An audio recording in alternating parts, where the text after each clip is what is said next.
Hello, everybody, and welcome to Gary and Maten's chat on money and also what could be coming up in the future um, with other things. I'm Gary from Alternative Interactions, and next to me is Maten from Plutonic Planes. Now, we have to get this bit over with first. Everything we're going to talk about is not financial information, and we are talking make believe, fantasy, and none of which we talk about will be real. And this is for entertainment purposes only. And on my channel, there is the disclaimer if you'd like to see it. So I hate to do that, guys, but we have to say these things these days because we know that some of the things we're going to be talking about may breach um, those kind of things. So anyway, buddy, how are you doing? I'm doing well, man. How about yourself? Good, thank you. Very good. Yeah, very good. All right, so I'm going to go over the summary for all of us, what me and Gary are going to talk about today. And we'll do some charts too, but we're going to go into next month, July. We're going to talk about Gary's been looking at his pendulum. I've been looking at the charts. We're going to go into compare and share what we've been seeing and how that might look for July. And then as we progress into August, there's going to be a retrograde until mid-August, and then we have the September eclipses. And then me and Gary are going to look at October, November. Yeah, And the reason we're looking at these two particular months is for the following reasons. In July, in terms of financial astrology, it's a very significant marker in the 18-year financial cycle. And this is according to Ray Merriman's work. He's a financial astrologer that I follow and study. This guy here who did this for 2025. You could see a very interesting image here of him can you just having hold a up a bit huge, higher, buddy? That's it. Perfect. and you see an image Yeah, of him looking into a reflection, right? yeah, So it's or she, human looking into, and what is she seeing, right? Her mirror reflection, or is she looking at what, the Socratic kind of entities we're dealing with, the AI, what is that? And how are we dealing with that? And this year. And so we're going to look at July, and Gary's been looking at some stuff in relation to July as well. And I got some charts. And then we're going to skip over, as I was saying, to November because historically all the financial disasters have occurred around this time. yeah. Gary and I were talking about this months back and planning to do this video because of the history of, the 1929 market crash, the 2000 dot-com bubble, the 2008 stock housing market Yeah. collapse, just all these periods of time where financial instability kind of blew up, or stability blew up, and it was all around October, November. So Gary and I are looking at this, and we're going to share our insights, what we found with you. And then we'll also suggest and offer some solutions because even though we're talking about finances and how we ourselves survive, because Pluto's in Aquarius and because the outer planets are all like connecting with each other to create this major change that we've been talking about, that we've all been talking about, it's an internal change as well. Because it's not just how we take care of ourselves with external currency, but how we take care of ourselves with the currency of our networks, our connections, our loved ones, those we care for, and even in the sense of whether communities will work or not work because of the 2027 shift over to the cross of the sleeping phoenix, and what that means for the individuality, and what that means for the ending of tribal relations among humans, and how the supporting frequency of what it is to be human is going to be changing Yeah. and what that may look like in a couple years. The perfection of all these aspects happening, I want to add before we start, is not till spring of 2026. So despite our prediction or our forecasting today, none of this is going to be really that clear until next year. So we're kind of giving you guys some light bulbs through the chaos, through the dark, because we're really going to be in the dark all year. Even though certain things are going to be happening and seeming to be real, we're living with the Neptune Saturn on the Aries ingress. We still don't know what's real and what's not. And it's actually being pushed for us to be able to dismiss anything we don't like to being a product of AI. So our perceptions are being modified and shifted by our own algorithms, our prison of our own algorithms, in the sense that our whole belief system is being reconstructed in such a way that it's like backwards. And so we need perceptual clarity to know that we're only going to know things through the heart, through our intuition, through our gut, through our own sensibilities, not through the eyes. They own our eyes, Yeah. but they don't own the inner eye. And that's where we're going to take it today. Yeah. Gary, start us off. Let's go. Let's talk about, I guess, what we've been talking about. Give us maybe, let's share some background Yeah. on the Yeah. financial, what's been going on in the Yeah. world stage with Yeah. BRICS in Europe and with the US dollar, and Yeah. let's get into that. Yeah. Yeah. Yeah.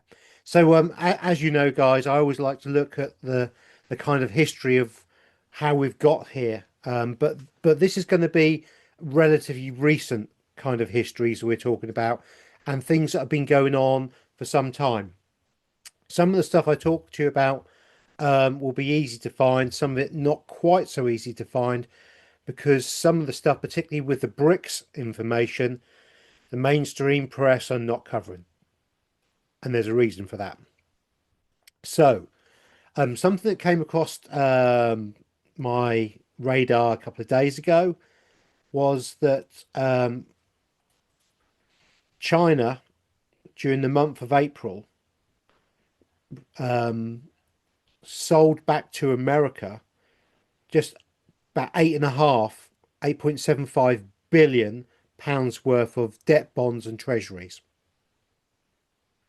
Now, that's a lot of money to us, but it's not in the world scheme of things as such. But when you understand that about 3 years ago, 4 years ago, China held over 3 trillion in American debt and treasuries, they're now holding around 760, 750 probably billions worth of treasuries.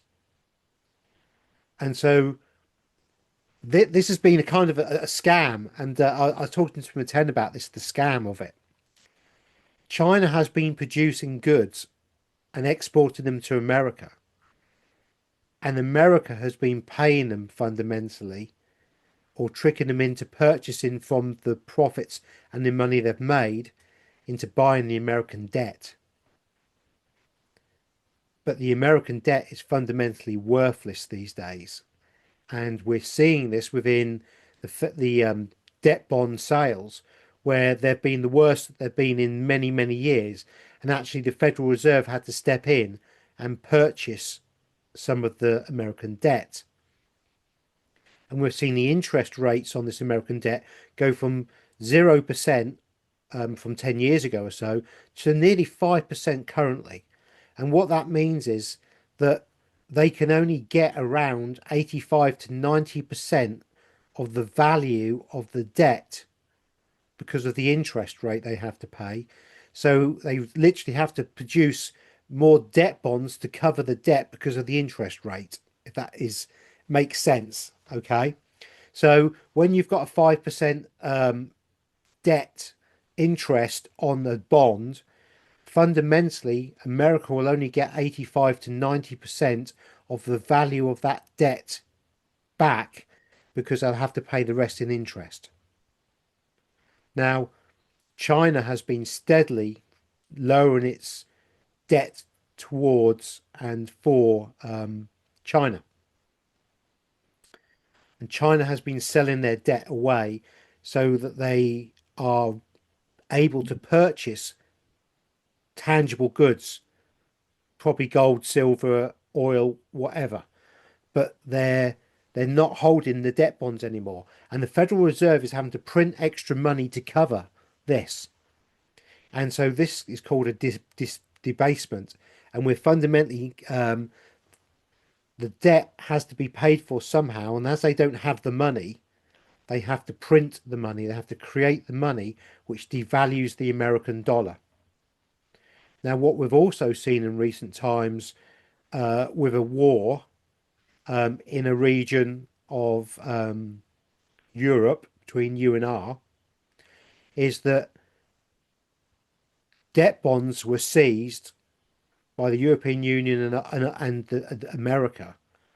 Um, I know there's a figure of 300 billion, and I think that's what Europe may have seized, but it could also be a similar amount, if not more, from America.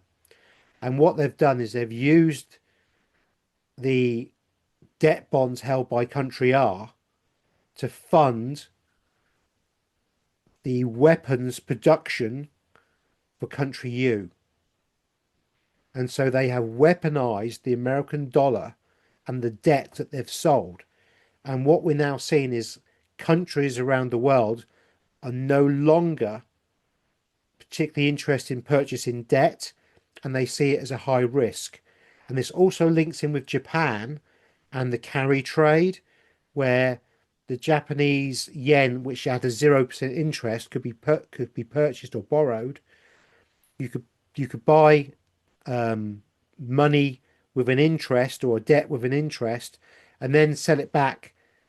Sell it, take the profit, and then clear your 0% interest loan with Japan. And that's also coming under pressure because Japan's monetary system is failing and they're having to print money and debase their money as well.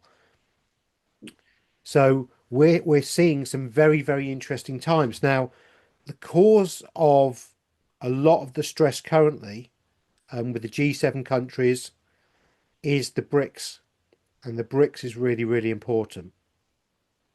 Now, BRICS trade between the BRICS nations has just gone over the 1 trillion mark. I think that happened this week. And that's hugely significant because what that means is there's $1 trillion worth of trade that happened without using dollars and without the need to use dollars or euros or pounds. And these were countries that were trading between themselves in local currencies that's backed by 40% gold. And this is something that the G7 countries can't do and aren't doing. But what also happened recently, which is very, very significant, that every country in the world, bar the G7 countries, is allowed to trade with a BRICS nation using the BRICS transactional system for free away from the dollar. So that means that a small African country doesn't have to buy dollars to then buy something, say, from China. That small country can agree to purchase what it wanted via the BRICS system, and no dollar and no third party is ever involved, and it's a direct transaction. And what that also means is that the amount of gold backed on that system, it means that there can be no default. And something else that's actually happened with the BRICS nations, particularly China at the moment, is that the Shanghai gold reserve, gold bullion holders, something like that, from memory, they are now opening up branches in countries, and one of them is in Saudi Arabia, and they are transporting gold to their bank in Saudi Arabia. So when China buys oil from Saudi Arabia in yuan, Saudi Arabia can go straight to that bank in Saudi Arabia and exchange that for gold. So in actual fact, the yuan is good as gold now, and the dollar really isn't. Okay.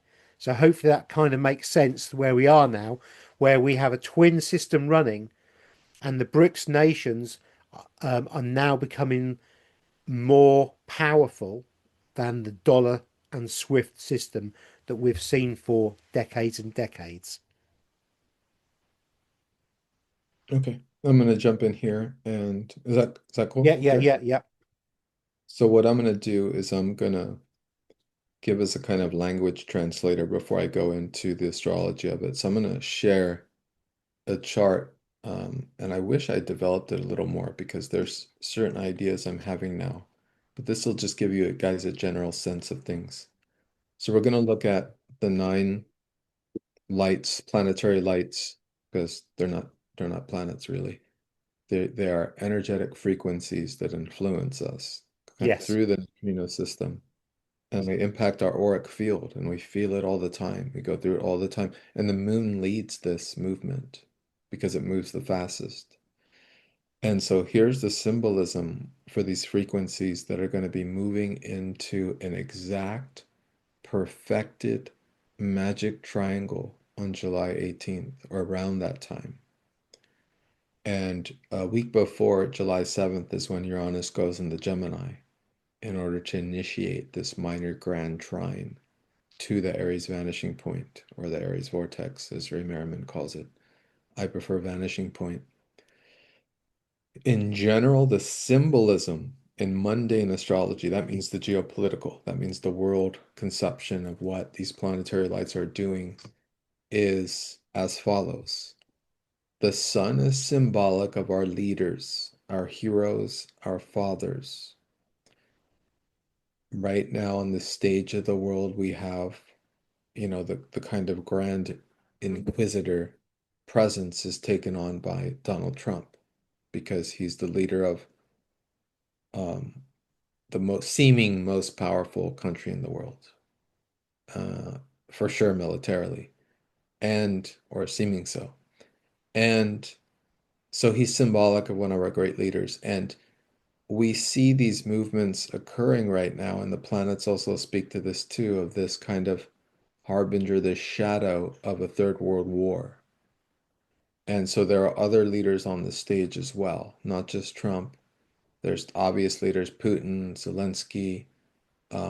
Remind me the leader of Iran. He's very significant too right Yeah, now. yeah, I can't think of his name, but yeah, yeah, and then obviously we got the Chinese leaders Z, haven't we, or Xi or whatever his name is. Yeah. And Yeah, then Israel, the Israel leader as well. Netanyahu. Yeah, And Netanyahu. And so we have all these symbolic leaders, and that's going to be personified by the sun.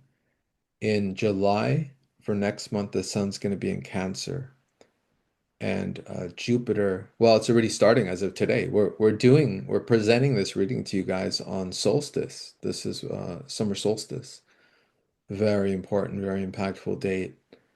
And so we're beginning of watching the sun go into the sign of Cancer, where Jupiter has gone in about a week and a half ago. And Jupiter is known as the great benefic, but Jupiter also brings in extremes. And it can also bring in a sort of me kind of messianic control. It's not just these planets operate how they operate. There's no really, they don't, these energies are careless of, what that means for the individual. These are forces that we align with in our own way in our own life. And we'll speak about that because the magic triangle I'm talking about through the aspects is not just the mundane world, it's yours, it's mine, it's Gary's. We're all going to feel this energy sink in our bodies, in our fields, and we're all going to prepare and experiencing it in our own way. And so the moon is symbolic. The moon moves really fast. So the moon is kind of like the arrow on the chart or the pointer or the cursor. It's where we look to see where the energy action is happening at any given moment, where it's highlighting. And Mercury, as we see, that's our intellectuals, our fools, our merchants, our youth. So a lot of the protests are occurring through the mercurial energy. And Venus is symbolic of the cultural elites, the artists, the currency, the move on some level, like the art that's on focus, even though Neptune would be in charge of the larger movie of what's occurring. Mars is our military, our warriors, our defense, our security. Mars for the United States is very strong. We know this. and for many countries right now, because that's what's being utilized, that's what's on the center stage right now is Mars. And Mars is squaring Uranus, and it will continue to square Uranus through the beginning of July. So war energy will continue. But at some point, as Mars moves through Virgo, as Uranus slowly moves through Gemini, that square between Gemini and Mars will start to wane before it revisits itself at a later time. Jupiter is our personal law, and we have to obey our personal law, otherwise we get punished, where Saturn is. On a mundane level, it's very similar, where all the countries are establishing their mundane laws and their financial laws. And all that's shifting and changing right now, and that's what we're perceiving. And that's what Gary was talking about when he was talking about the SWIFT system being overshadowed presently by the, what is it called, Gary? Is it the Bricks, Brexit? bricks, BRICS bricks. Yeah. system. And so Saturn is showcases the new law, and that's working with Neptune. We'll get to Neptune. Uranus is symbolic. It's a higher for octave of Mercury, so it's also symbolic of revolutionaries, innovators, inventors. And Uranus is going to be on, I don't want to say on center stage, because really all these planets are synced into center stage together. If there's any center stage, it's going to be the Aries vanishing point, which is a very paradoxical representation of planets with Neptune and Saturn. And I'll go into that at some point. Neptune rules our dreams, our visions, the religious leaders, the pacifists, the healers, the rescuers. And interestingly enough, in mundane astrology, it also symbolizes the navy and sea power. So as we watch these like financial shifts and changes occur, we're also going to be looking at how there's even illusions around that having to do with false flags and in the sea, what's happening, because the sea is what exists between these countries. It's a very Yes. mystical kind of, you know what I mean, like this whole process of what's occurring because of that alone. And then the Aries vanishing point, this is what we're experiencing on the world degree. The Venus star point is here too, which is very loving and very powerful, but it's Pallas Athena. It's the war Venus, and it's an 8-year cycle. And so the expression of this Venus is standing firm and strong and having boundaries. And so it's love with boundaries. Because love is actually weak without boundaries, without Saturn, without solidification. And it's with Neptune and Saturn. So we don't know what's real, we don't know what's not real. We only can feel what's real and what is not real. That's why for humans, vision is not that important. I mean, we can only see so much of the spectrum on purpose because we're not here to see. We're here to feel and know. And though astrology gives us eyes to see the patterns and to see the sky clock and what time it is, really it's about coming back from the mind into the body and feeling presences or lack of presences. And that can attest to the truth of what's occurring or not. And then the ultimate theme for tonight, as we discuss, is the minor grand trine happening in July, the magic triangle. And we will go over that. And so I'll stop this. Could you We'll just have, cover Pluto, please? I think you missed Pluto. I did. You're right. Thanks. So Pluto, Pluto's that planet that they tried to hide a couple years ago and pretend it was never really a planet, right? On Yeah. purpose, so that astrologers and people wouldn't look at, what the real theme is, what the larger reform theme is. So Pluto symbolizes the reformers, the transformers, and the destroyers. And what that means is that, you know, even though Saturn is the one that gives its reality checks as far as like where the market is, what's real in the market, which money, which ways of currency can really stay afloat. Pluto actually represents, especially now in Aquarius, a deep transformation of of the financial system and a deep shift of wealth, where wealth lies. Because if we're, as me and Gary were discussing, with the dollar being devalued, and many of us have been discussing, is there going to be a new dollar to be the new repository for wealth and value? And then what about crypto? Crypto is another example. It seems like the US is also banking on, they don't own enough gold, so they're banking on their Bitcoin, you know. And Bitcoin is ruled by Saturn, as XRP is ruled by Mercury. So it's interesting to see, is crypto like is it a momentary? Is it like a temporal means by which to transfer wealth? It seems like it's being utilized for something like that. Or is it being something more permanent, especially with the recent stable coins being put into law, being Saturnized? We'll see. We'll discuss some of this. And so Pluto is is synced in with this magic triangle. And so everything is synced in. What's going to be destroyed is what's going to be destroyed. Yeah. What's going to be dissolved by Neptune is going to be dissolved. What Saturn makes real and solidifies, and all these outer planets are going to do it together.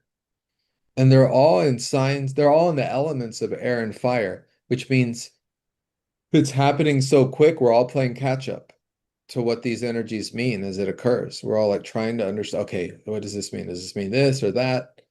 And so it's air and fire, so it's happening quick, you know. And if I haven't mentioned, gold is ruled by the sun. Silver is ruled by the moon. Copper is ruled by Venus. Mars rules iron. Mercury rules Mercury. Jupiter rules tin. Saturn rules lead. You, you guys get the picture here. Uranus, uranium, Neptune. Neptune, I don't know. But there's layers to being, what's shifting and changing on all levels of what these planetary frequencies symbolize.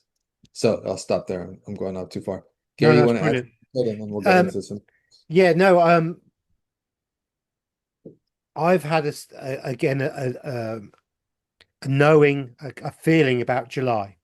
Now, I'm not talking financially necessarily, but the energies I'm feeling in July at some stage of July are going to be very, very important, not only for the personal, but also potentially for the world.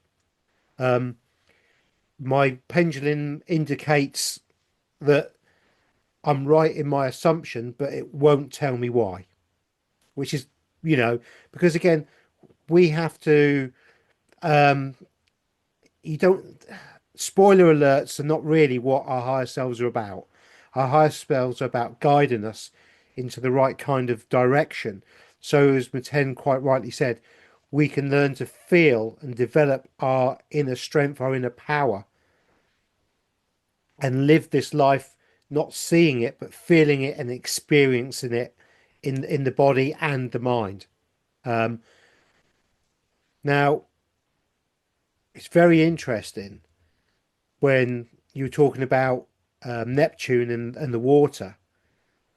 There's a aircraft carrier, an American aircraft carrier that was due to be decommissioned, and that is now being sailed into the zone where there's issues currently, um, in the Gulf of Persia or the Persian Sea. And that is a very strange occurrence.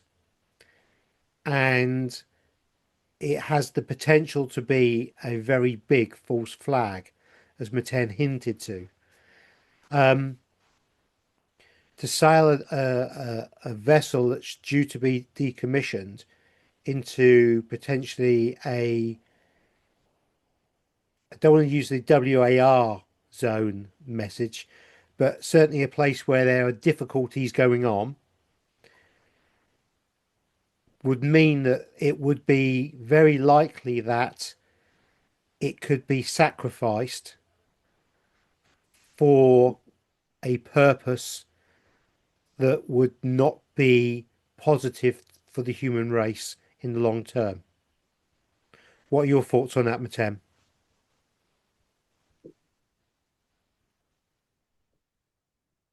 I'll start with this. I'll segue to it. So in July, right, or I should say right now, we're like a week and a half from July. We're already there. And we're all feeling the foreshadowing, you know what I mean, of of just what's coming, what's happening in the field. And today is solstice. And so we're seeing the sun go into Cancer, where Jupiter is. It's hitting Jupiter about now. So Jupiter's going through the cazimi. It's being burnt into the heart of the sun. And so it's going to be being reborn soon. And Jupiter's death means that its spirit is going to be expressed. And spirit's going to go into Cancer. So what we're feeling right now is Jupiter's new birth into a sign of birth, of birthing, into the mother sign of Cancer. So it's a whole new world that we're even gonna envisage tomorrow. A birth is happening now, presently, with this cazimi. And as we push into Jupiter, Uranus has been in Taurus for the last 7, 8 years. So now it's going to go into Gemini on July 7th. And usually these energies happen prior to the day of, right in the foreshadowing, right when it's about to hit is usually when we feel the full impact of these energies. So with Uranus going into Gemini, it's going to overactivate our nervous system and our mind. And so grounding is going to be so much more important. It's like moving back into being a toddler again. We're rebirthing ourselves.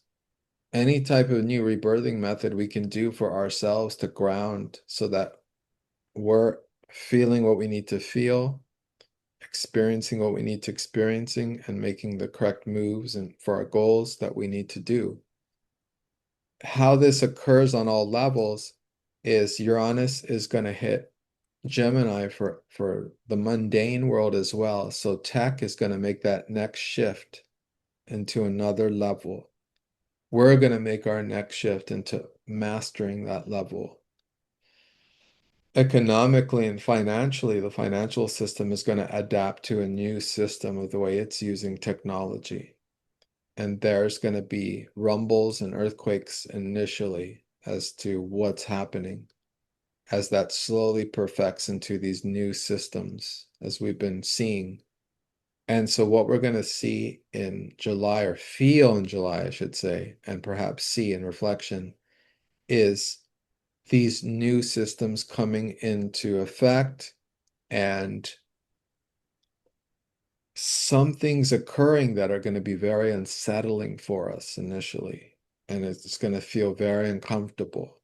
The world stage is going to continue to showcase war because war is symbolic of the smoke screen by which our energy is extinguished onto some external force, and instead of being here, it's the way they get us to leave our bodies and give them the leash so they can have their big show. The externalization, isn't it? It's the Yeah. externalization of our power to focus on something that we shouldn't be focusing on.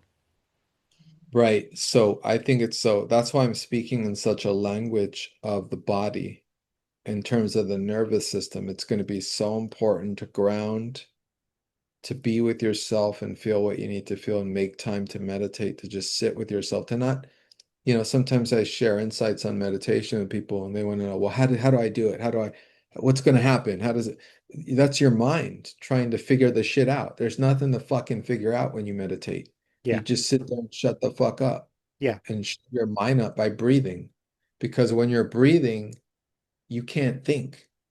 When you're consciously moving with your breath, all you can do is feel the air as it passes out and into your mouth and nostrils. How can you think? You're here. You're here in your heart, feeling all the little attributes of your perceptions. And so July being in Cancer is a nice time to take care of your home, to focus on themes of the home, making sure you have enough food, making sure you have what you need, your clothes, your comforts, making sure you have all that stuff. because as we move into Leo, there's going to be bigger and bigger shows, Leo loves to showcase, so that energy is going to shift at the end of July. And, with things going retrograde, we're also going to make our own personal reset with the home and reflections and reorientations for ourselves. So I don't want to get too caught up in the external, although me and Gary are going to share more into that as I share the charts, and Gary shares a little more of what he feels may be coming due with the financial system. And then we'll shoot to October and Yeah. talk about October, November. So, Gary, share us a little, if you would, a little more with your insights for what could be happening, or what could be progressively occurring on the way to November, and then I'll start sharing the charts and see if we coincide. Um, what I'm getting is, and I got a knowing today. I was kind of sitting there, kind of meditating, and by meditating, I'm sitting there not thinking about anything. I'm just being, if that makes sense. And if you can't just be, then you need to concentrate on your breath work, as Maten says. And what I tend to do is I lock my chest, my rib cage, and I breathe through my diaphragm, and that increases your chi energy, but also the concentration needed to do that initially will switch this off. It's a Charling technique of breathing, and once you get very good at it, you can actually move your power around and your energy around your body. And I can't do that, but I've seen it done. So for me, I sit there and I just become one with everything and just switch off. And I got this strong sensation that this coming month, July, there's going to be a change in the personal. And so I asked my pendulum if certain things could come online. Now, I don't know what things they are, but I just feel that we're going to get some things come online with us in the personal. And it's going to be a time of growth. But like everything that happens, it's not going to be like on this date, everything happens. What we do is we get a line and then we get a raise of the energy and then it stops and then it carries on again. But what we fail to perceive often is the energy level was there, and after we get this bump, our energy level is going to be at this level. So we're upgrading constantly, and I'm getting a very strong feeling that this upgrading from here to here, we're going to get a large dose of that. Now, on the externalization side of what's happening in the world, certainly the psychotic parasitic controllers are going to be wanting to try and maintain their power base and likely doing something a bit crazy. We could see false flags. We could see um, wobbles in the financial system, strange occurrences, but I'm not certain. Now, we we could that happens in July could then start to affect the August, September, October. So it could be a bit like a snowball going down a mountain till we get to a crescendo. And as Maten quite rightly pointed out, often financial matters come to the crux in Octobers and Novembers. Generally, the big crashes do. Now, I'm not saying we're going to have a big crash, but I also don't think that we're going to be fully aware of what's going on while we're living through it until we have the ability to look back in 2026 and observe what's happened and reconcile what's happened. Because I think Maten hit a really important thing there, that we may not be able to really observe, to step back and observe everything that's going on fully while we're in amongst it. But the the ability to then look back and reconcile what's happened will give us a different perspective, and we will be at a different stage moving on to the 2027, which I know is very, very important, but I still don't quite know why. So, Maten, what do you make of that? That's great, Gary. In the sense that nothing is going to be clear, and searching for clarity is just going to bring us to walls because where we all need to be is here, you know. And I love that you brought up your Shaolin method because these practices of coordinating the breath is what's going to keep our nervous system safe because it's not about physical and safety or like the this big movie of the wars occurring regardless of how real or unreal that may or may not be. You have to be safe in your own body. That's number one. And how do you be safe in your own body? You have to regulate your nervous system. How do you regulate your nervous system? Through breath, through your own. And we're not trying to sell you guys on any breathing practices. You know your own. We know our own, you know. It's just you have your own methods, you know, you have your own way, your own guidance to find what works for you. But whatever is occurring out there is occurring in here. So control what you can control and turn off what's out there because we can't control the show, the movie. We can only control what's going on in here. And so the key to be in sync with the energetic and frequency shifts that the planets are going to make around July 18th, and I'll put up the chart in a minute with the magic triangle, that's going to be occurring within you. And you're not going to be able to sink into that if you're not able to reach your own state of calm and cool with what's happening in here. Because, you know, this realm is a test, you know. This realm seems like horrific and disastrous at times, but, you know, it's just a test. If you can't handle it, how can you handle the next, you know, if there's another, you know? It's about being able to handle that and understand that we live in a world of polarities. We live in a realm of polarities. And as I spoke in my video recently, I did a video on Human Design Transit Gate 15, where Jupiter is now. I talked about the David Hawkins scale, power versus force book, right? How you have lowest frequencies and highest frequencies. And for years in the New Age, people were talking about, oh, you know, I'm vibrating at 500 and that person's, angry all the time, so they're vibrating at 150, you know what I mean? Or true masters vibrate at 1,000, you know, and that's all nice. That's a nice little vertical hierarchy, but that's not really what it's about. Hmm. The true hierarchy or the true kind of measure is a horizontal line. And in the middle, you have balance. And on one extreme, you have selfishness. You have concern with the self. You have power plays. And on the other side of that horizontal line, you have selflessness, caring for others, doing things for others, which is the same as doing things for yourself. Who would have thought?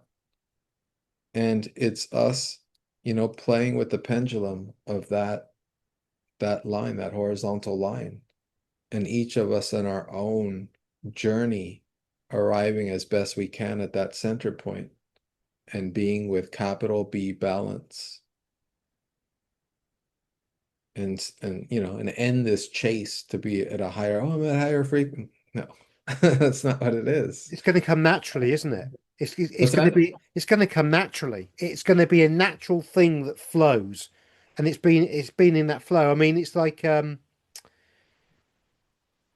was talking to Sonia, and she's talking about the Infinity Eight and being in the center of the Infinity Eight, which is just what Maten said. And my favorite saying currently is observe, do not absorb. So observe what's going on, but don't absorb that energy into you. You don't need to, because the show is not for you. It's other things that are playing out. It's about you looking after you in the best way you can. Sorry, Matan, carry on. And looking after you is you looking after others. Because how can you be a stabilizing force otherwise? Yeah. You being a center point of balance, as Gary just pointed out, like that's for everyone. That's as and for everyone as an example, as something to tap into, as something to connect with. When you resonate at such a balanced level and someone's lost an imbalance and if they can see you, if they can perceive your spectrum frequency, then they can connect and come closer to the center point. And so Gary's example was great. Just in line with what I'm talking about. And I'm going to show you guys now the center point. Are you guys ready? It's on this little map I have. Let's I'm look at looking it. forward to it. I'm looking forward to it. So I have done my pendulum, guys, on this, and the 18th of July. It's the 18th, isn't it? You're talking about. Yeah. Yeah. My pendulum was extremely positive about something happening for the positive, fundamentally, of the collective. Okay. So initially, it may not seem positive, but it is. So remember that.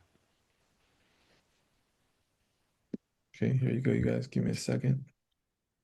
And I'll share this.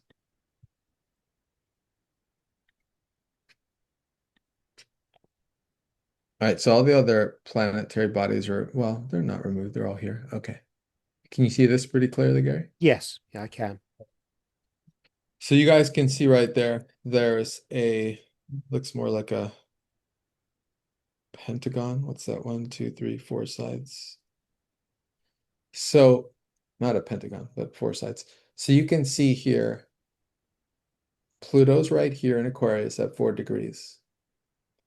And opposing Pluto is where we have the sun in Leo. Sun in Leo? No, sorry, Jupiter. No, hold on. Let's not look at that yet. Okay. If we look over here, we see Pluto is in Aquarius 4 degrees. Okay. And then we have Uranus over here at 4 degrees Gemini. Now these are air signs, so that's a trine between these two planets.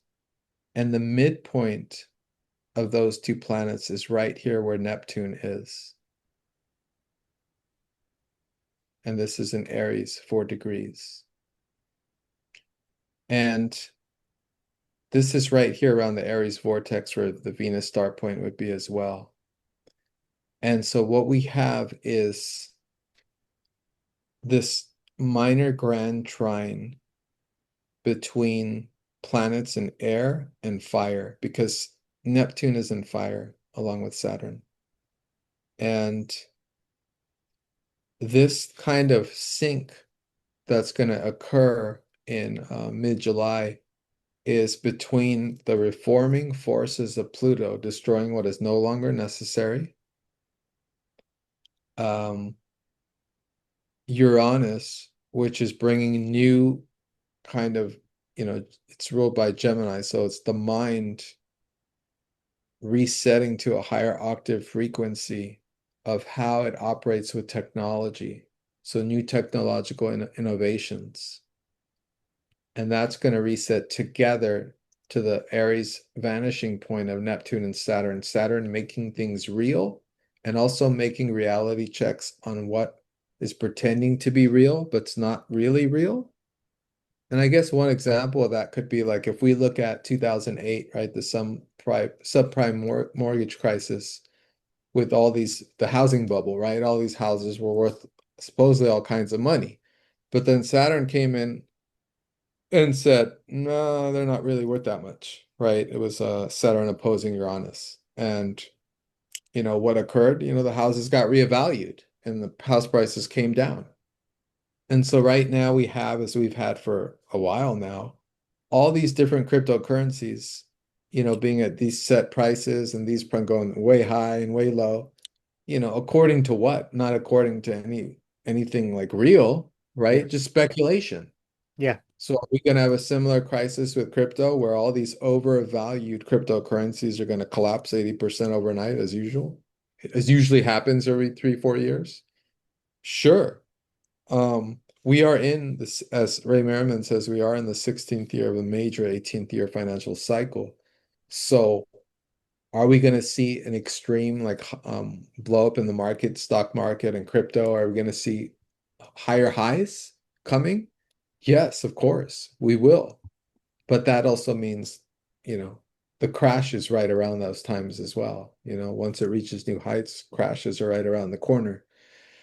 And with Uranus going into Gemini, it seems that, and and crypto being rolled by tech and our markets and our new financial system being kind of pulled into new kind of tech developments and ways of being, we're going to see extremes, chaotic extremes of high and lows, probably out into the end of the year, you know? And but this cycle is still seeming to move up. Now it's complicated because as Gary was going through, there's all kinds of things. There's like the bric system, the Swift system, and then we have crypto, and then we have the other markets, and then we have gold and silver. So we have all these different valuations being negotiated by Saturn and Pluto. Saturn's going to be like, well, this is the real value of gold, and this is the real value of silver, and this is the real value of XRP or Bitcoin. You know what I mean? Like this is the fluff, the bubbles are all going to pop. Yeah, And this we're going to see what the real values are. And this is why, as me and Gary have been saying, this is why nothing is going to be really clear for a while.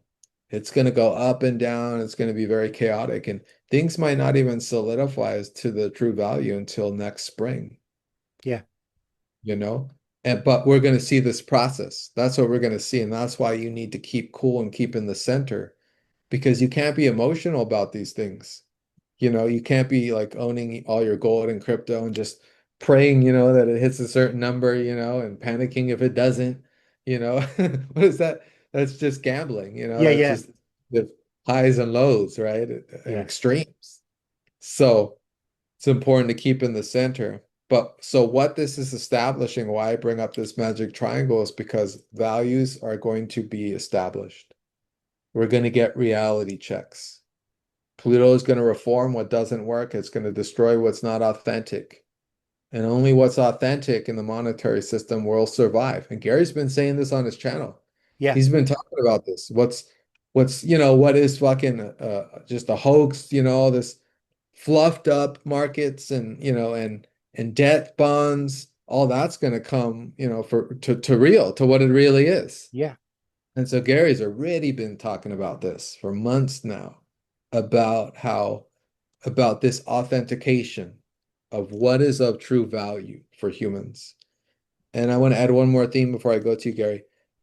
There's another theme that's really important. And in this chart, it's symbolized, I would say, by the sun, because the sun is the focal point of awareness. It is the focal point of where the energy is and the guidance of it and where the will is. The sun is about will. And so what I'm talking about here is self-determinism. And we have this larger theme that's impacting all of us, I like to call it Skynet. It's the best analogies from that, the Terminator films, right? And it's this creeping shadow threat that the world's going to be ran by artificial intelligence or by artificial stupidity, whatever you want to call it. But what that means is that are we giving up our sovereignty? Are we giving up our self-determinism? Is it going to make decisions for us? Is that correct?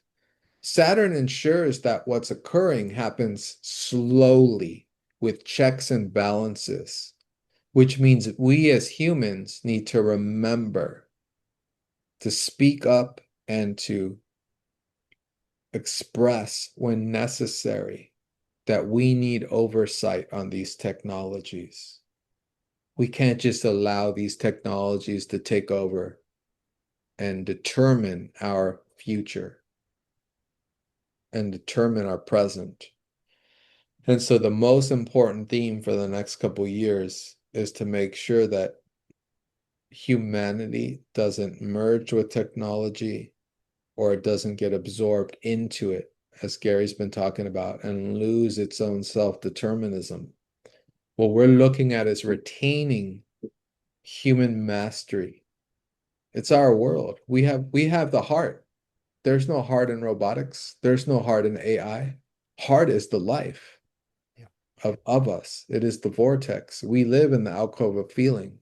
We're feeling-based beings in the sense of, I just use that word kind of generally, just in the sense of our bodies our authority, not our mind.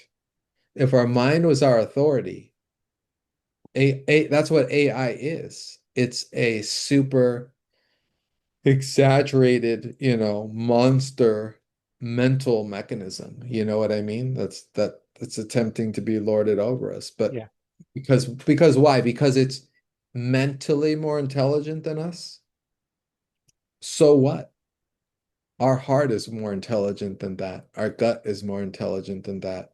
And I think that's the problematic perspective, frame, and viewpoint that the overall Western world is attempting to foil over our eyes, that it has a larger mind than us. That's not what it's about. We have the heart. It has no heart.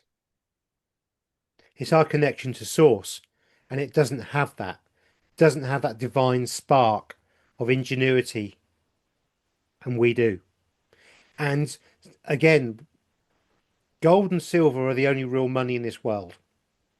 Always have been, always will be.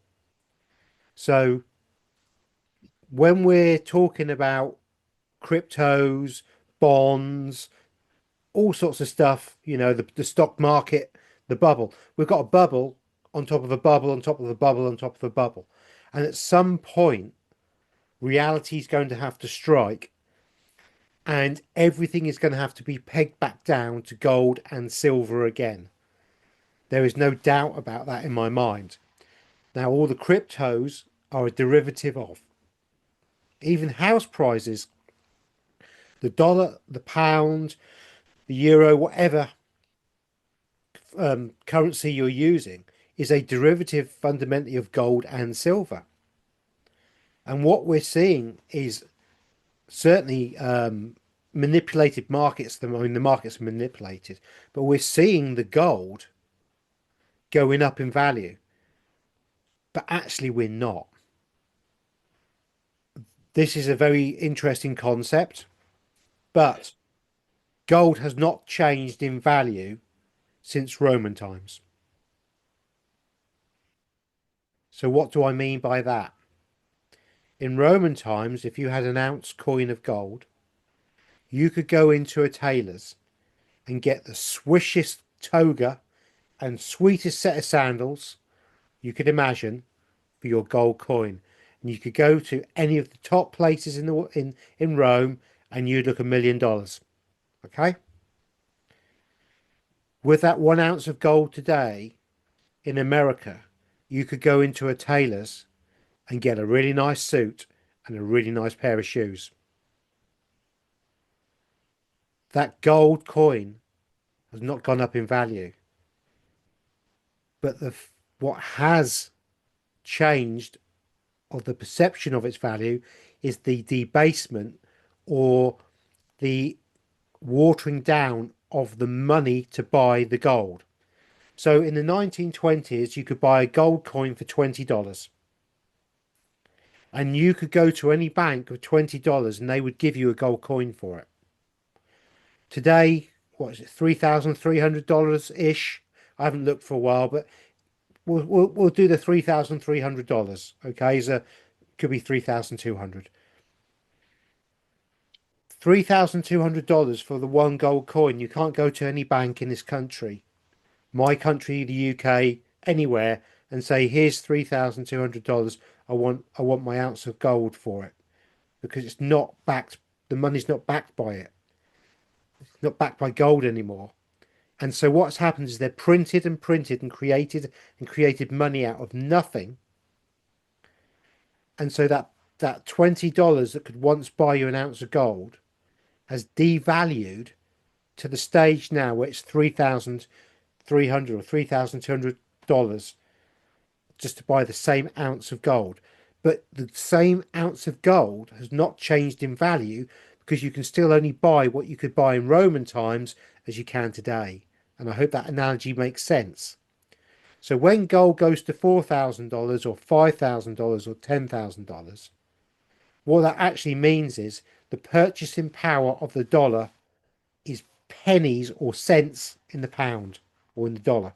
Cents. It's lost 98, 99% of its true value because of the inflationary use of the dollar to fund wars and the debasement of the system. Now, this is very interesting. In the UK, the Bank of England works on a 2% inflation rate. Now, if we only ever got 2% inflation on the money over our working lifetime, we would lose 50% of our purchasing power from beginning work to the end of work. So just by that 2% inflationary target, we lose over our lifetime over half the purchasing power of that money. And that does not include banks creating money. And that figure was worked out by, I think Andy Sheckman did that. I watched one of his shows a few weeks back, and Andy Sheckman said that, and he'd done the math, and I quite believe it. And so this has been a stealth tax by the money men, that small group, that 1%, to enslave us. In the 50s and 60s, one man could go out on his wage, family could stay at home, he have a house and a car, and feed his kids and his missus with no problems whatsoever. Today, both parents have to work, their children are pushed from pillar to post, and nobody can afford to buy houses anymore, let alone cars or anything else. And everything's on the knock, everything's on HP, everything's on borrowed. And that's not because people are lazy. This has been a deliberate stealth tax on the money by the bankers, because every year those bankers take 2 cents out of every dollar you earn. Every year of your life, 2 cents has been taken out of your dollar, and that doesn't include all the money printing that's gone on the background on top of money creation. So now on that chart, can I just ask you that there's four degree settings on that chart? Is that relatively rare to see four degrees in that way? I know it's probably a really bad question, and I've probably just dropped you in the shit. But because because what struck me was with numerology, because some people are into numerology, right? The four is money, right? Right, but we've got four money wise four times, which equals 16, and 1 and 6 equals 7, and 7 is always the pre-cue to 8, which is the beginning of something else new again. Yeah, nice one. And I mean, that's it's what struck me when I was looking at it. I was thinking, oh my God, we've got four fours. If you add it all up with the numerology, it makes 7. And 7 is the last number before we get to 8. And 8 is actually 1 because it's the infinity symbol and we go back to the beginning again. it's all super rare, man. I mean, the Venus start point at the Aries ingress with Neptune and Saturn, like this is like all of the planets being connected with this minor grand trine. It's a standing marker of history that we're in this moment. And this moment more than any other astrologically, which again won't perfect till next spring, but just the process of all the planets being in air and fire and coordinating a geometry together is such a change and transformation beyond. And I know us astrologers say this every month, like, you know what I mean? Here's the new, Yeah, yeah, yeah. transformation. No, I mean, this is it. Yeah, This is Aries' vanishing point, and this minor grand trine, this magic triangle. I mean, this is like the mark of the ages. Like what's occurring here, what's occurring now is these are moments that we're going to reflect back on and say, oh, this is when I began my new, began. All of us are beginning some new project, something Yes. new. Yeah. It's what it is. It's Yeah. this Aries is where we're all having our vortex beginning into something new. It feels And we're like the all, cusp of, doesn't it? Because if you take the numerology of the seven, seven is the cusp of something changing. And that is kind of like the portal, astrology wise, of that. This is it. And you're going through this portal. And the next thing is August. And August is number 8 of the months. wow. Can you I didn't see? even think about that. So it's like my brain is like, and I'm getting flesh of the goose here. Yeah. It's a Goose. pleasure.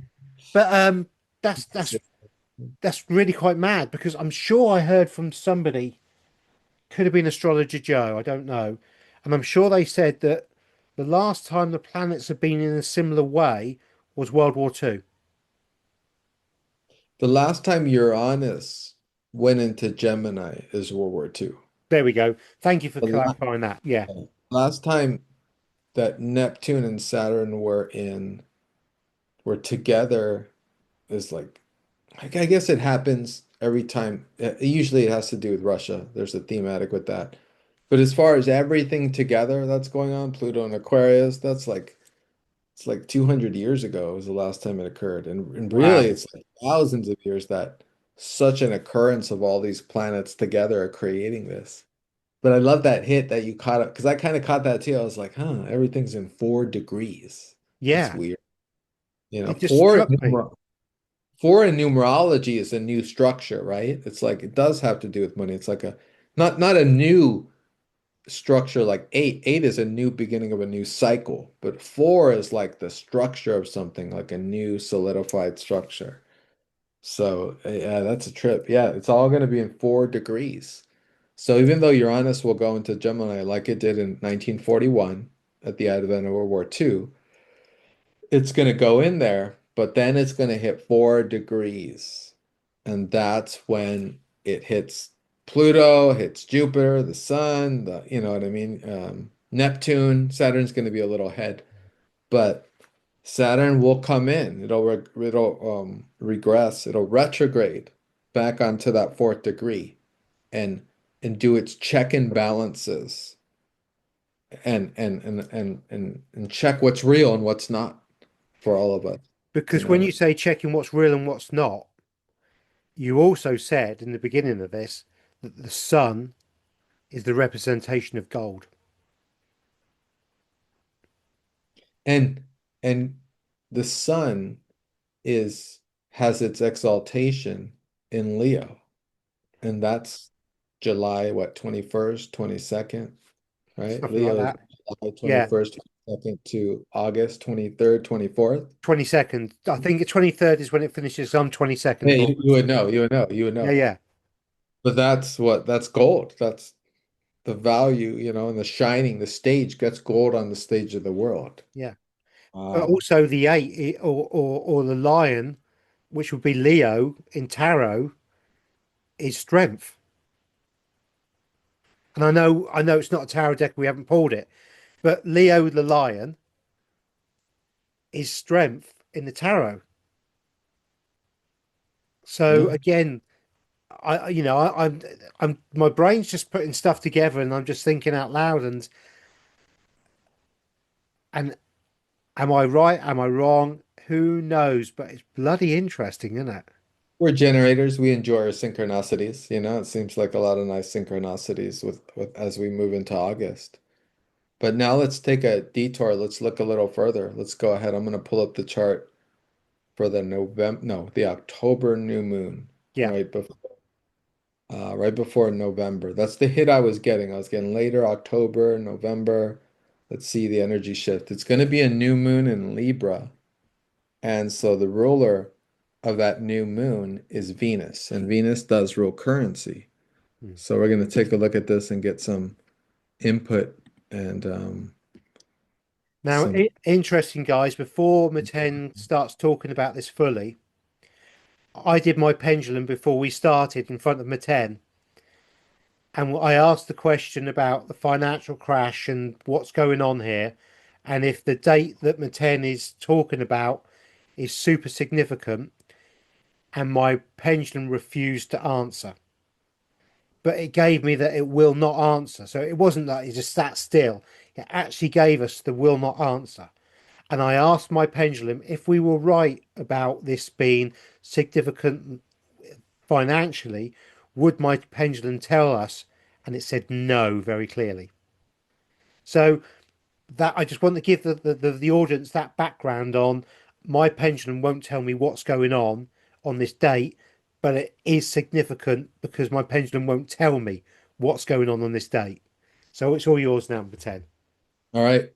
So just, I mean, I haven't even looked at this chart. I just got the hit last night. I'll look at the new moon for October. So I'm just kind of flying by the seat of my pants with this chart. But lo and behold, there's a grand water trine. We have Jupiter in 24 degrees Cancer. We have Mercury and Mars in 20 and 21 degrees Scorpio. And we have Saturn retrograded back into Pisces, where the North Node is in 17 degrees Pisces. And Saturn is back into Pisces again. Yeah, 26 degrees. It's not exact. Will it go exact? Maybe at a later date, but it's in force. That's a grand water trine. So what And does what that mean? What does grand water trine mean to the layman like myself? so in contrast to next month, where we're having a grand minor trine between the elements of fire and air, this is a grand water trine. So what that means is that we're looking at the energy of the element of water. So it's the inner worlds, it's the emotional worlds, it's the worlds of feeling and intuition. And because it's in trine with the North Node in Pisces, it's even a stronger emphasis towards where we have already been, which is to surrendering the mind and trusting intuition and not attempting to penetrate the veil of the mist of the amorphous clouds of confusion that are lingering, but to allow those mists to allow that to respect that veil and not to penetrate it with the mind, but to guide ourselves in the dark through our intuition, through our emotional awareness, through our sense of feeling. This is a true surrendering of the mind, this grand trine, and trust that that wading through this kind of amorphous ocean of beingness, this realm that we're all in, trusting our own guidance through it with our eyes closed in the dark, and that we're being led in the correct directions, and that we're safe, that we can handle it, that this realm is not an issue. We're ready for the next one. We're done here. We're moving on. We're not going to get lost and stuck in the horror movie that's going to be playing on the wide screen because, they're always playing a horror movie, whether you see it as if you see it as a comedy, you see it as a comedy. That's even more strength to your perceptual apparatus. Comedy, humor, that's what heals the nervous system. And that, in a sense, is also the solvent for Uranus and Gemini. We're going to get amped up. The mind's going to be amped up even more. How do you calm that? Well, just watch a comedy, laugh, joke. Look at what juxtapositions you can find and find the humor in that. So it looks like the final kind of, and it's not even the final, again, not till spring of 2026, not till moving into 2027, but it's moving towards the end of a cycle where we've passed the test in a way. We've surrendered our minds. We're able to move into our hearts. We're not being stuck in the mind. And, the only way we can assess new worlds and new worlds of awareness is through not being in our mind, through being in the heart, through being in the feeling awareness. And this looks like the opportunity to do that. So it means with water that everything, a grand trine is when there's three planetary geometries all connecting in such a way where grand things can occur through this element of water, through the element of intuition. So things might set into place in a certain way. Again, on the TV screen, could it look like some kind of financial stuff, collapse or things like that? Perhaps. We don't know if we'll have collapse. We don't know that they want that. It seems like they just want to carry forth the stagflation and that they already have ways to kind of resolve anything from going into too extreme a collapse. You know what I mean? It seems like they might opt for that route. And so, could extreme things happen? Sure. I mean, there's talk of there's talk of certain things, but with this, I see the positive in this, or at least the kind of high frequency kind of balance is with our intuition and not so much over focusing on the movie at play, but rather this powerful energy we're all going to have access to. So just looking at the numbers there, we've got 20 degrees, haven't we? 24 degrees. Is that 20 degrees again for that triangle? 26 on the bottom with Saturn, 26, 26. 17. So this one has a lot of numbers. But that would be 16 again, wouldn't it?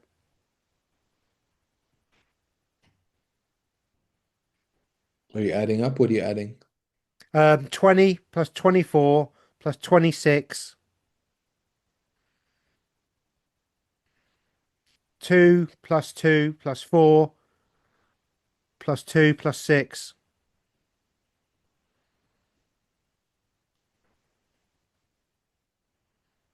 Yeah, No, I'll let you do the math. I can't correct your math here. no, That's no, your no. I'm just trying to just off my head. So it's 20, isn't it? Which is 2. 24, which is 8. 2, 3, 4. Yeah, it's 8. 2 plus 2 plus 4 is 8. We then go to 26. 8, 2, 10, 16. 1 and 6 is 7 So we have again a numerological repeat of of this new 7. beginning. Yeah, And then it's even present. Look at Uranus is back to 0 degrees Gemini. Neptune is back to 0 degrees Aries. Pluto is almost back to 0 degrees Pluto or Aquarius. And what is Uranus in 0 degrees? What is Neptune at 0 degrees? What is Pluto? It means the advent of something new. Something is absent. Something is not quite yet born yet. So it's another rebirthing. When wow. planets are in 0 degrees, they're not here nor there. They're like it's the moment before a rebirth, a moment before a presence, a new presence. And with Uranus at 0 Gemini and Neptune at 0 Aries, again, another kind of reset of this energy resetting itself and a new plateau and a new expression of it. So will the financial system be clear at this time? Perhaps. Perhaps Because some things are happening that'll make it clear. this is in October, isn't it? This is October 20. Yeah. S- So this is the 10th month. And if we add 1 and 7 together makes 8, which would be a new beginning. Okay, nice. If you wanted to, I know you can make numbers make anything. I understand that. Audience, I can go, yeah, yeah, you can just make numbers out of anything. But it's very interesting that again, we've got 7 and 8 showing in two different charts that are linked somehow that we haven't quite figured out how, and we probably won't understand how until 2026. And let me add that the evidence for these impacts of economic shifts and changes, um, in doing the research, I'll just go over it real quick.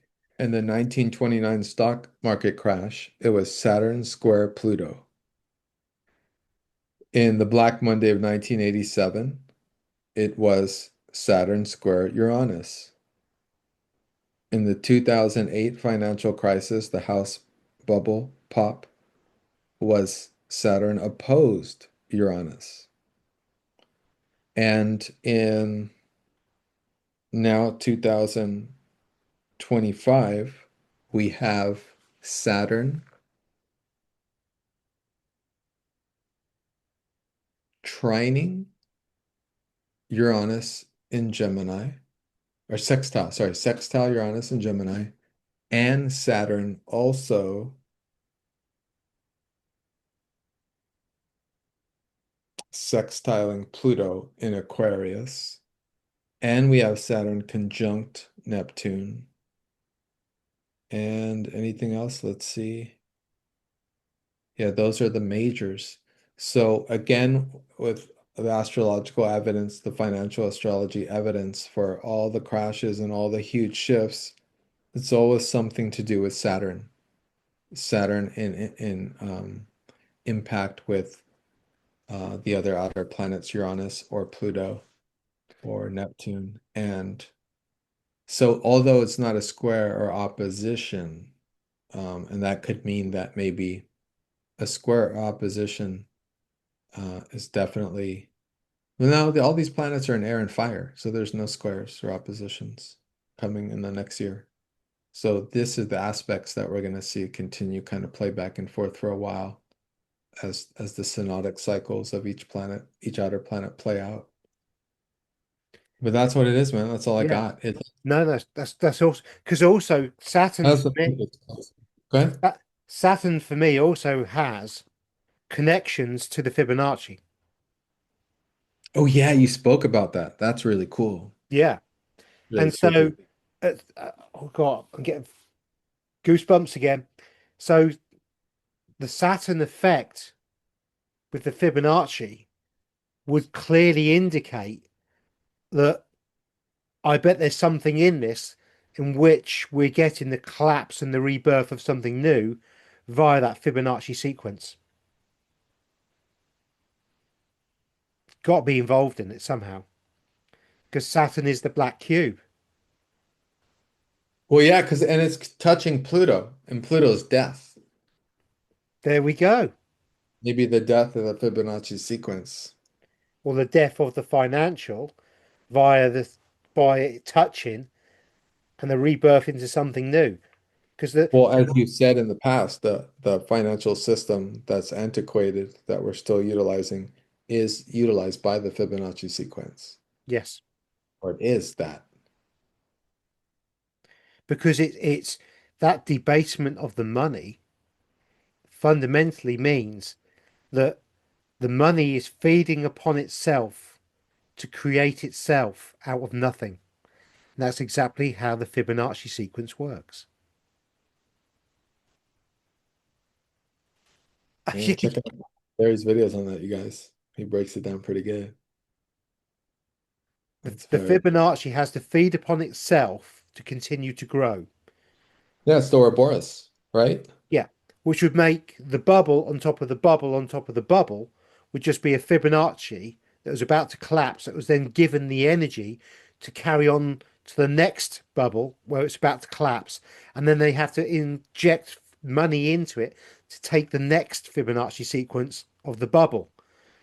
But the creational part of, or the extension of the Fibonacci is to print something or create something out of nothing. And so you only really have the base amount of something which is the creational, and that's gold and silver. If you want to look at it in those terms. And so gold and silver are the creational base level that everything is a derivative of,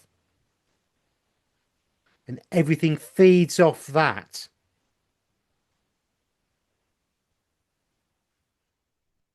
Yeah, that's very interesting. What does that mean with everything else, with a new dollar or crypto? It just means, as Gary's noting, everything is grounded by that prime factor of gold and silver being the source and everything else derivatives of it. And so yeah, it's Because cool when you look at do medical astrology because yeah, gold is ruled by the sun. yeah, and the moon. And we know that crypto, particularly Bitcoin, is affected by moon cycles. It's been proven. It goes up and down new moons. and full moons, I can't remember which way, but if you overlay the moon Right. cycles It on varies. Yeah, crypto, I've studied the cycles. It varies, but there's always an impact. There's always a crashing into a moon and a rising after, or a reverse. And sometimes even with the new and the full moon, it reverses. This year, economically, there's no, I mean, all these patterns are suffering the inverses and reverses and turnovers and upside down shifts because it's a year of chaos. Pluto's yeah, out of bounds amidst everything that's occurring, admits though it's not playing by any rules, even though it's in geometry with the other planets and the magic triangle, the minor grand trine, and the Aries vanishing point. Pluto is still operating out of bounds. And that alone is enough chaos for all of us financial astrologers and numerologists and just and Gary and all of us looking at this, that it's more chaotic patterns than there is to really find some kind of, you know what I mean, something clear. We're all kind of groping in the dark this year, yeah, you we are. know? Yeah, We're yeah, doing our best, but yeah. I don't really see any true clarity of things until next spring, No. S- ultimately in 2027. See, one of the options I see for America, and when I'm talking about America, I'm talking about the world, because fundamentally the entire world is linked to the dollar. So all of the currencies are pegged to the dollar. So what I mean by that is the exchange rate mechanism. So if Russia and China want to sell oil to each other, although they're doing it in local currencies, they're still using the dollar, as in how much a barrel of oil is worth, to peg how much they're going to sell the value to each other to. Does that make sense? So, in actual fact, even though the BRICS nations are trading between themselves, they are still using the dollar as the um, currency valuation of the oil, which they will then exchange between themselves. So, if there's 10 yuan to the dollar and there's 5 rubles to the dollar, if Russia wants to buy 2 barrels of oil, they're going to have to give them 20 to purchase those barrels. You see what I mean? Because the dollar still pegs all currencies, even though they're not necessarily following and using the dollar for trade. Now, when the dollar collapses, that will affect the BRICS nations regardless, because there will be no pegging of what something's worth for the world. And so they may have to, and this is where we could see till 2026, where we're not going to understand what anything's worth, is if we, what was the date of that new moon again in October? The I think it's the 21st. 21st. So if we get that crash fundamentally on the 21st, even though the BRICS nations and nations will be able to trade, the value of those goods will be unknown, which causes a major headache because there's no central currency or there's no central value.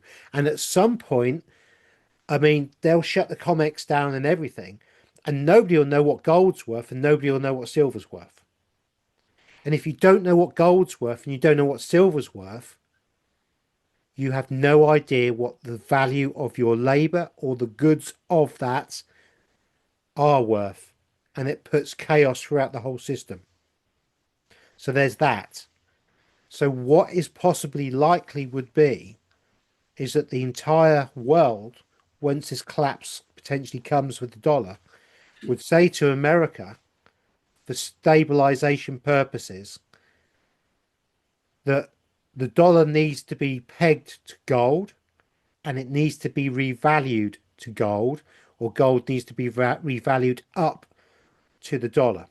And so, what you could say is they may decide that an ounce of gold is suddenly worth $10,000. Well, they may decide $1 is worth $3,000, £3,000. 1 ounce, sorry, of gold is $3,000. Whatever level they set that at, then all other currencies could then work out the value of their goods internationally as they trade between each other. So either that has to happen, or someone like China has to step in and say, we have more gold than anybody else. This is how much gold we own. This is the value of the gold. The yuan is worth X amount. And so this is the exchange rate, and this is what your goods are worth now. And overnight, America could either keep its status or lose its status. And I suspect it will lose it because China has more gold than America. I would revisit this with looking at the Chinese charts, the China astrology charts, compared to the US and the transit charts for both, because the astrology points differently. It's fascinating what you're saying, and it sounds like right on as a possibility. However, it's fascinating. The astrology doesn't point to that at all. America has just gone through its Pluto return, so it's going through a rebirth.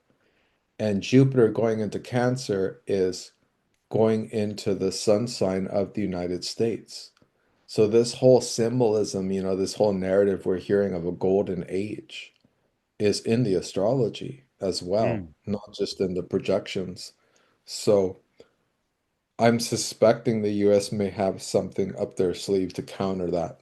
Yeah. And we know that they're reaching for crypto and stable coins and other ideas in order to solidify, because what I think that perspective is kind of proposing is it doesn't matter what the reserve currency anymore is. I think that's what their intent is, to ground a new monetary currency, and is that it's not going to matter. That's what they're banking on, I think. Mm. Because when I look at the astrology charts, I don't see America taking such a blow, but I need to look at the Chinese charts too. You know what I mean? And then Yeah, again, yeah, this is yeah, just an yeah, astrology perspective. yeah. I Who mean, knows? I'm just dropping logic bombs on it. I mean, one thing as well that I want to make the audience aware of is Tarot Tales UK, a lady called Caroline.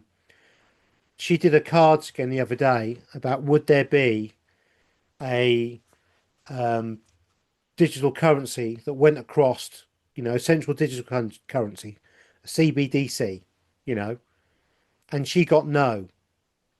And I've been getting no consistently as well. So it was very nice that she pulled the cards, and the cards were very, very clear. There will not be a central digital currency for the populace, for the masses. Countries have always been using a central digital currency in the form of Swift, or as in BRICS now, whichever form they're using, to transfer digits, credits from one place to another. But but apart from us using credit cards or debit cards, which is similar, we have always maintained a cash equivalent in parallel, and I don't see that changing fundamentally. So there's always going to be some form of cash where the CBDCs, where the New World Order control mechanism will not be able to throttle us down. We're not going to allow that. I mean, I don't want that. You don't want that. No, we don't No, want these digital prisons. no. That's not correct. But I get that it's not going to happen. All right, man. Let's close it down. I can't stand being in front of a computer anymore. I got to go outside. Can only do it for so long before I'm like, oh God, I gotta get outside. I gotta get outside. That was an amazing chat. Um, everyone, we've got nothing to worry about. What will be. Um, this is not financial advice, obviously, but if you have some spare credits in your account, purchase something tangible, something solid, like a little bit of gold or a little bit of silver. Um, there's some very, very good bullion firms out there. UK, Atkinson's is very reliable and well priced. And in Americas and Canada, you've got Andy Sheckman's what's he called again? His stuff. Uh, brain's gone, brain fart. Um, I'm already gone, so yeah, yeah, yeah. I But can't be but of any support. but Miles Franklin, that's it. Miles Franklin is very reliable. Or your local pawnbrokers, whatever. But it it we have something called bail-ins these days, not bailouts.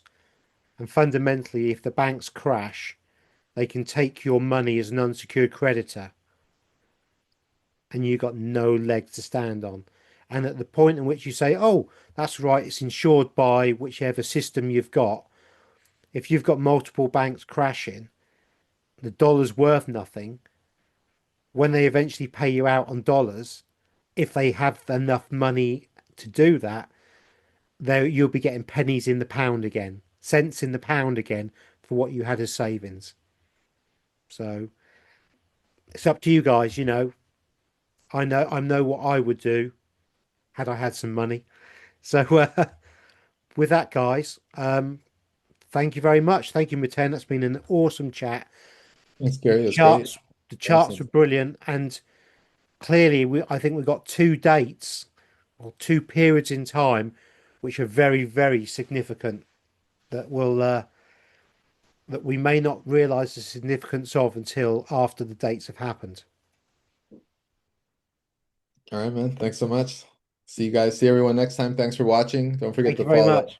Alternative Interactions and me, Meten on Plutonic Planes.